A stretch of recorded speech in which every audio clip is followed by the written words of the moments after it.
and welcome, beautiful souls, to my podcast, Midlife Alabahare, where we embrace the spirit of continuous rebirth and celebrate the wonders of midlife transformations one episode at a time. I am your curious host, Bahare, and I couldn't be more excited to embark on this journey of self-reflection, lifelong learning, healing, authenticity, and acting to continuously elevate our lives from ordinary to extraordinary with you all. If you're in your 40s, 50s, and beyond, or in the midst of a midlife adventure, or simply seeking inspiration from all walks of life to invigorate your soul, join me in this real-life podcast.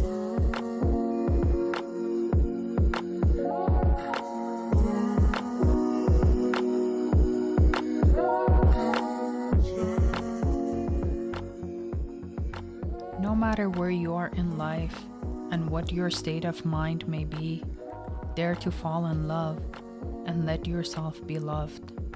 When love becomes your realm of being, you are as beloved in life as in death. Every time I read a poem by Rumi, the great Persian mystic, my heart flutters with an incredible sensation.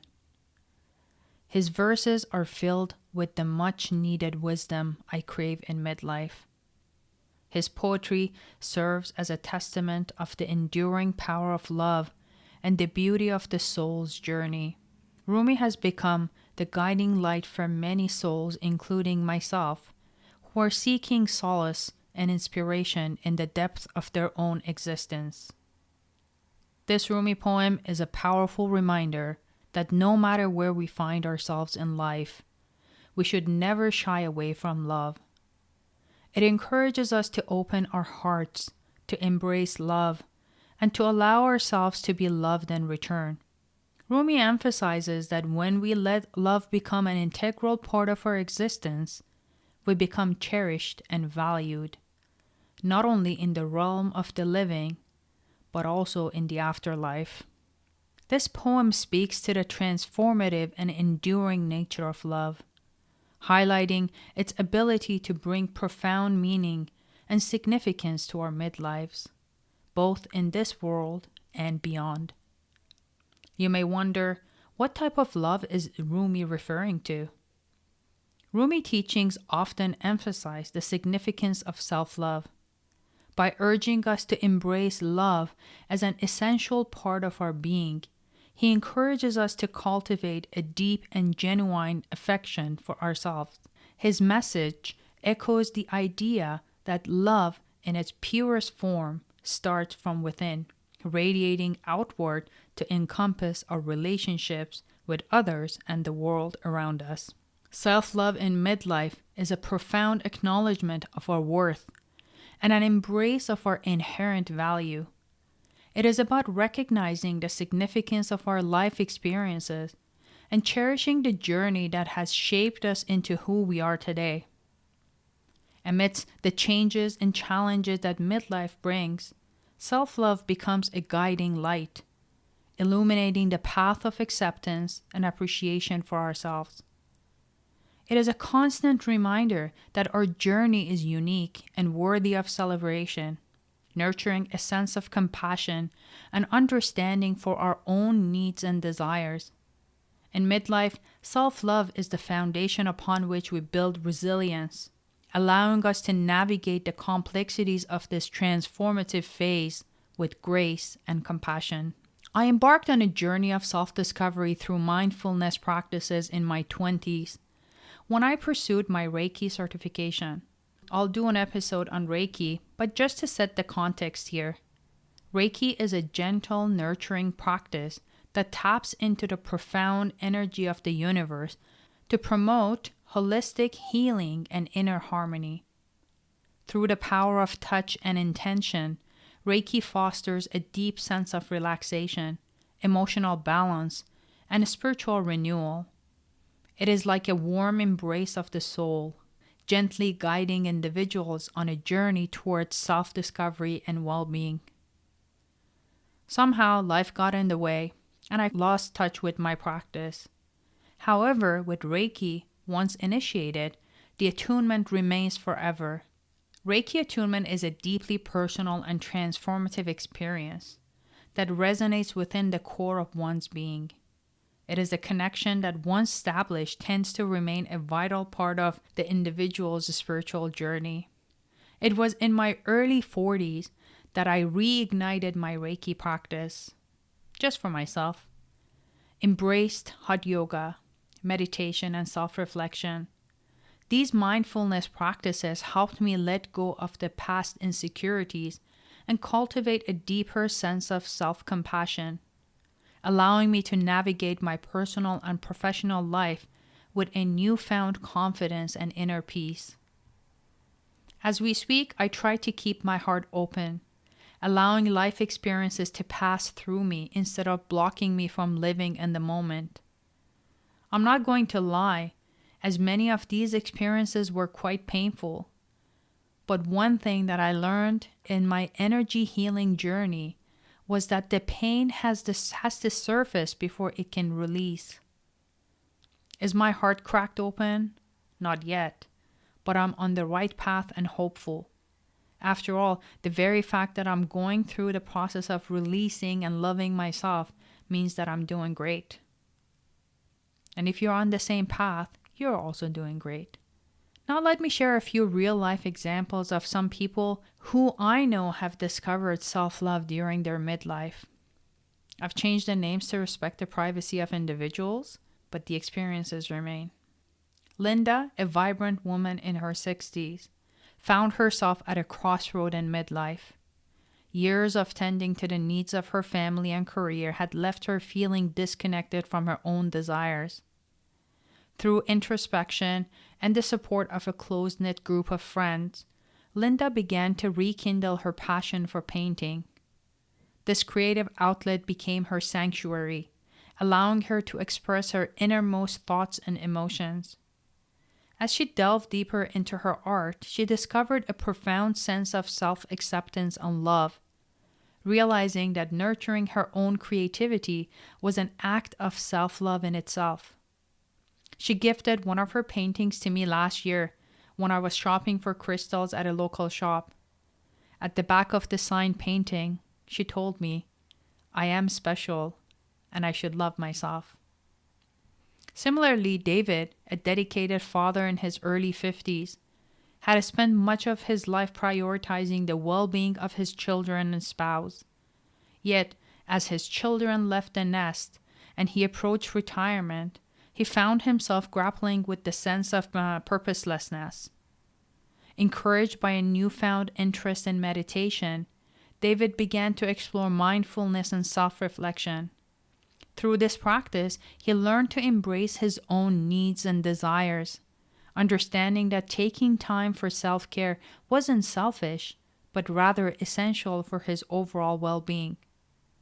This journey allowed him to cultivate a deeper sense of self-love, fostering a newfound appreciation for the unique individual he had become.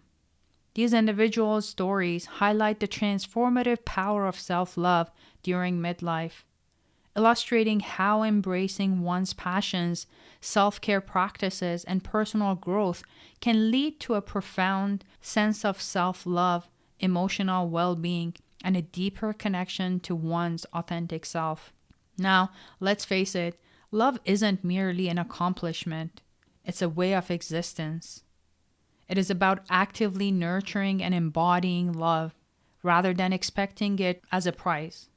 Understanding love means embracing it, tending to it, and welcoming it with open arms when it graces our lives. We don't need a specific person or an event to experience love. Love transcends external factors. It begins and ends within ourselves. We can embark on a profound journey of love, both within ourselves and with others. The more we invest in this journey, the more resilient and powerful it becomes, like everything else in life. Love is a verb, and as such demands our dedication and effort to grow and flourish. Returning to the poem, no matter where you are in life and what your state of mind may be, dare to fall in love and let yourself be loved. When love becomes your realm of being, you're as beloved in life as in death. Rumi's words also speak of a profound, all-encompassing love that transcends the boundaries of life and death. It is a love that embraces the soul, ignites the spirit, and connects us to the very essence of our existence. It is a love that flows unconditionally, nurturing and uplifting every aspect of our being, whether in the earthly realm or beyond. Rumi's poetic expressions resonate so deeply with me, unveiling a love that extends far beyond the limits of our physical world. His words evoke an eternal connection, a divine force that envelopes us in its warm embrace, transcending the confines of life and death. It is a love that intertwines with the threads of our souls, gently kindling the fire within and linking us to the very core of our existence. This all-encompassing love dances freely, unbound by constraints, radiating its benevolent light upon our journey of midlife. Regardless of the realm we traverse, it showers us with its boundless compassion, nurturing every fiber of our being and uplifting us to a state of profound awareness. Rumi's message unveils the ineffable power of a love that flows endlessly, carrying us through the realms of midlife and beyond, guiding us towards a profound understanding of our interconnectedness with the universe. Discovering chances to express, share, and welcome love is a continuous expedition that doesn't conclude until our final breath. The love that once envelopes you will endure long after you've departed, leaving behind an everlasting legacy of warmth and compassion with those who remain. You see, my friends, the energy we emit through our thoughts and emotions draws similar energies into our lives. Positive thoughts and feelings pave the way for positive results, while negative ones tend to summon unfavorable consequences. When we yearn for love, it often arises from a deep-seated thirst, a haunting fear, or an acute sense of lack. We grapple with a persistent feeling of unworthiness that colors our perception of love. We often fear that love is elusive, not recognizing that it's our own very fear that hinders love from entering our lives. Love isn't something to be found. It is something to be embraced from within. Instead of seeking external sources of love, we must recognize the reservoir of love within ourselves. When we radiate that love into the world, it naturally attracts more love in return. A universal law says that who we are is what we draw into our lives. As we cultivate self-love, we begin to recognize love reflected in others. When we discover love within ourselves, the need to seek it elsewhere diminishes, and love flows more effortlessly. This calls for cherishing our present selves while also nurturing love for the future. Establishing a foundation of self-love is crucial, as it opens the pathway to a deeper connection with our inner divine essence. Self-love involves the profound art of staying present and attuned to our own being, regardless of the circumstances, and embracing the truth of each breath with unwavering sincerity. It is a love that transcends conditions. It doesn't demand that we always approve of our thoughts, actions, or deeds at every instant. Self-love encompasses the acts of embracing, honoring, being mindful, understanding, and having faith in ourselves. It is a continuous journey of action, a process of nurturing, fostering, and immersing ourselves in. It calls for active participation, implementation, and seamless integration into our daily lives. It is not about ignoring the people that we need or considering them as less important than us. It is about giving ourselves before our cup runs over and then given to others from our overflow. Above all, it is not just a concept, but a heartfelt practice that resonates within the depth of our soul. You may ask, How can I begin fostering a solid foundation of self-love in my midlife? Let's start with acceptance. Write yourself a heartfelt letter of forgiveness. And as you do it, be kind and compassionate. Alter your inner dialogue so that it is loving and wise. Show yourself respect. Set healthy boundaries. We talk about boundaries in another episode. Prioritize your own needs and well-being. Carve out time for self-care and healing practices, whatever that means to you. Engage in reflective journaling. Ask yourself, what causes me to neglect my own needs? Why am I enduring things that I don't deserve? Why can't I say no? Remember, the parts of ourselves that we struggle to accept or feel ashamed of often represent the vulnerable child within us seeking solace. Nurturing a compassionate parental bond with this inner child is a crucial step in laying the groundwork for a strong sense of self-love. Much like any aspect of our healing journey, this process requires time and unwavering dedication. We may encounter challenges along the way, as I have many times. So treat yourself with kindness as you go through this process. Be tender and be forgiving as you navigate this transformative work to arrive at your self-love. I have the earliest childhood photo when I was about 3 to 4 years old on my desk, where I spend most of my time during the day.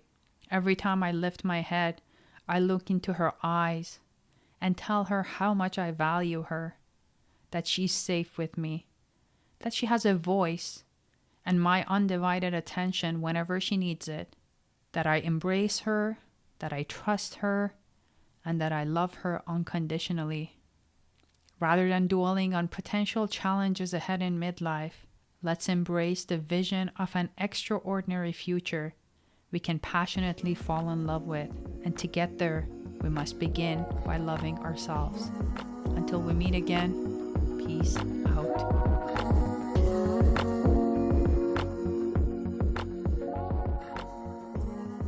Now let's get the legal stuff out of the way. Midlife Alabahare is a personal podcast.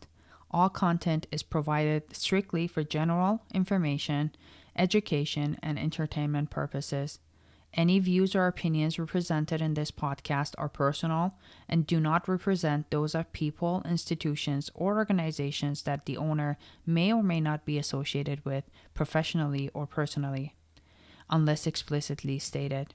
Any views or opinions are not intended to malign any religion, ethnic group, club, organization, company, or individual. Any use of the information from this podcast or material linked to it, whether to the podcast or website, is undertaken at the user's own discretion and risk. It is not intended to serve as a replacement for guidance from a qualified expert, nor is it meant for diagnosis or treatment. Thank you for supporting my podcast.